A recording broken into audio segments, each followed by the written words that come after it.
This is Wanger's Super Harem. Which, Wanger's great, and the Super Harem looks awesome. But I wanted to say that this is the opening shot you see of his Indiegogo campaign, and you got to scroll down through the interior artwork and descriptions and black and white artwork, and I mean the Cthulhu thing is kind of cool.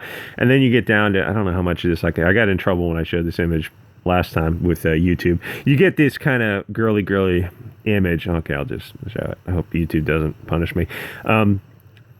I would think that this should be the first opening shot of the campaign, just to really get people's attention. But I don't know. I don't know why he picked a more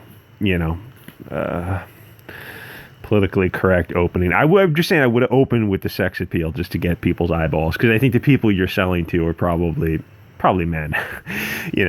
Anyway, so if I ever get a chance to interview anyone, the first would be Wanger and Mandy, because I love their accents and they're both very cool people. Plus, Super Harem is a guy with a rather interesting talent of passing on superpowers to the women he sleeps with.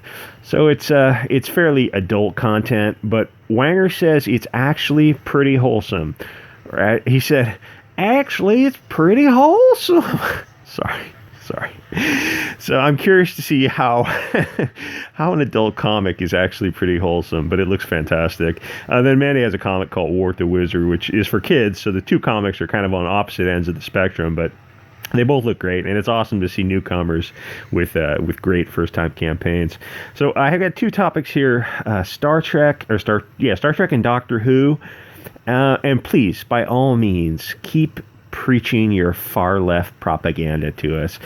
It shows us what absolute soy boy twats you are. Pure Chuck Wendig, open-mouth idiots. And I can't wait until I get enough subs to finally do live streams, because then I can swear like I need to swear, and then I just won't leave the videos up. I'll just say what I need to say on live streams, and I'll just take them down so nobody has to accidentally have it auto-play and hear a bunch of, four-letter words. And oh hey, Twitter people, just give a normal smile in your icons. Don't grimace or do the soylent grin. It looks absolutely ridiculous. A lot of the fat soy boys on Twitter, they know that they don't look very good, so they do this smirk grimace thing. And believe it or not, I have about 250 images downloaded from Twitter of the smirk grimace thing, and I was gonna do a Christmas special where I just scrolled through the images and, I don't know, sang a little Soylent Green song or something, but I can't do that on Twitter, so I'll probably do that on BitChute. They have this smirk grimace because they've just kind of given up. They just do a normal smile, stop eating soy, go for a walk. Anyway, so you get these two idiots at Star Trek and Doctor Who. Joe Glass. And surprise, surprise, they are full far-left whack jobs who seem to think that we want to hear woke entertainment. But those on the right don't, and those on the left don't either, because it's just preaching to the choir. So you get here 7%, 8% now on Rotten Tomatoes. Notice the discrepancy by one order of magnitude between the woke left people in charge and the normies who think it's dog food. So what do they do? Why insult the very people that you want to buy your product? Because, one, they hate you, and two, they aren't as concerned about money as you would assume. They really are mostly interested in propaganda, and they have huge monster egos, even bigger than comic book artists. So what's the deal? Doctor Who knows that it sucks and the views are down. Why not just stop with the propaganda? Because they are insufferable twats who sell candles that smell like their lady bits. Hollywood is always keeping it classy. Like Michelle Obama said, they're always taking the high road. I know that you guys are old enough to remember before TV shows got into the whole blonde man bad narrative. Truth be told, there was less of it, but it has been present for decades. Because you have to look at who controls Hollywood. Socialists, communists, people who Epstein children, just the worst dregs of a civilization.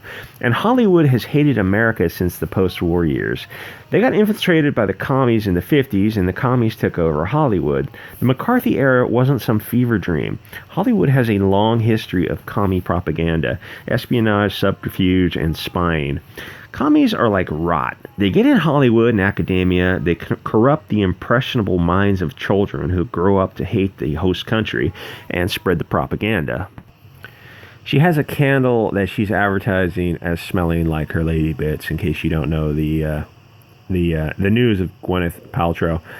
And that says, in case you can't read it, she's standing inside of artwork that's obviously supposed to be suggestive. It says, reach new depths. Stunning and brave. Talking about what's between your legs, like you're 8 years old. That's just, you're not 8 years old. You're 47. Act like an adult.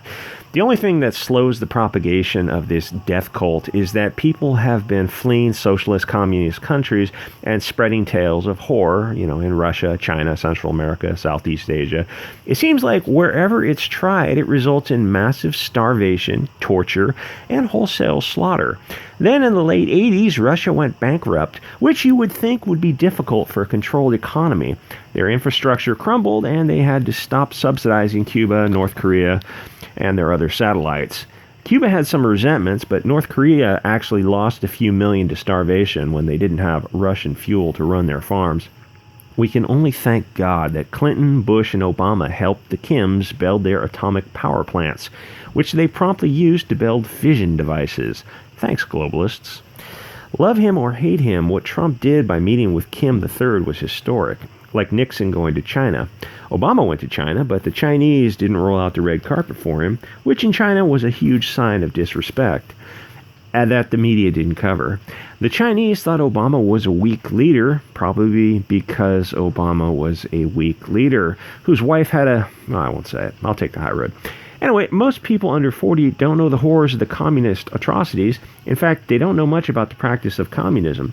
They are experts in the literature and early history, how dialectic materialism predicts that their system will bring a worker's paradise. But it turns out that their founders, Karl Marx, a.k.a. Mordecai Levy, before his name change, Engels, and the rest, were bums and hypocritical liars who started lying by changing their names. Even Stalin was a fake name. It just means steal. So the commies have always tried to control the pivot points of society, which would be media and academia. After Russia imploded, people forgot the terrors of the knock at the door in the colleges and movies, slowly started brainwashing kids. And now you have Antifa kids. They think they're a grassroots movement, but it's Soros money or people like him who are paying the bills and working behind the scenes. The puppet masters are behind the curtain, working to destroy society. And they have been very successful. They have started a demographic time bomb in Canada, US, and Western Europe because the math doesn't lie. Demographics is destiny, and YouTube does not like that phrase. You've got Antifa kids protesting what exactly? The best economy and housing situation in decades? They keep protesting the fash, which is funny because commies have killed orders of magnitude more than fascism. So why doesn't anyone point it out? Because who controls the media? The godless commies.